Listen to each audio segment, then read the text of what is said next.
بسم اللہ الرحمن الرحیم قال رسول اللہ صلی اللہ علیہ وسلم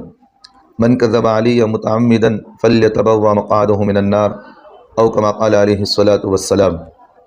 حضرات، جیسا کہ آپ جانتے ہیں کہ ہمارے اس چینل سے روزانہ ان روایتوں کو،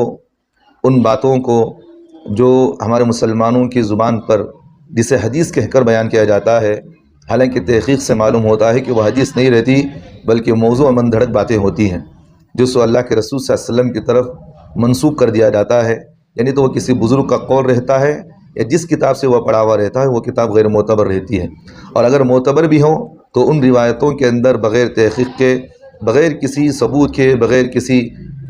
کتابوں کے، معتبر کتابوں کے حوالے سے پیش کرنے کے بجائے غیر معتبر اور موضوع روایتوں سے بیان کر دیا جاتا ہے۔ تو لہٰذا یہاں سے انشاءاللہ روزانہ آپ حضرات تک ایک ایک غیر معتبر روایت اسٹپ بائی اسٹپ 1 2 3 اس طرح آپ حضرات تک پہنچائی جائے گی۔ پہلی روایت جس کو حدیث کہہ کر بیان کیا جاتا ہے، ان العالم والمتعلم اذا مر على قرية فإن الله تعالى يرفع العذاب عن مقبرة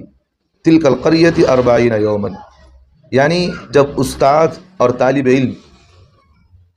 کسی بستی سے گزرتے ہیں تو اللہ تعالیٰ اس بستی کے قبرستان سے 40 دن تک عذاب کو ہٹا لیتے ہیں۔ تو جان لیں یہ اس طرح کی کوئی روایت کہیں سے بھی ثابت نہیں ہے، اور یہ غیر معتبر اور موضوع روایت ہے۔ اگر کوئی اس طرح بیان کرتا ہوں تو آپ حکمت سے اور اسے اچھے طریقے سے سمجھائیں کہ اس طرح کی روایتیں کہیں سے بھی ثابت نہیں ہے۔ اور اگر کوئی جاننا چاہے کہ یہ روایت کہاں سے ثابت ہے، یہ چیز کہاں سے غلط ثابت ہے، تو انشاءاللہ ہم لکھ کر ڈال دیتے ہیں۔ آپ ہر روایت کے ساتھ اس کی موضوع روایت ہونے کو بھی آپ حوالوں کے ساتھ وہاں پڑھ سکتے ہیں۔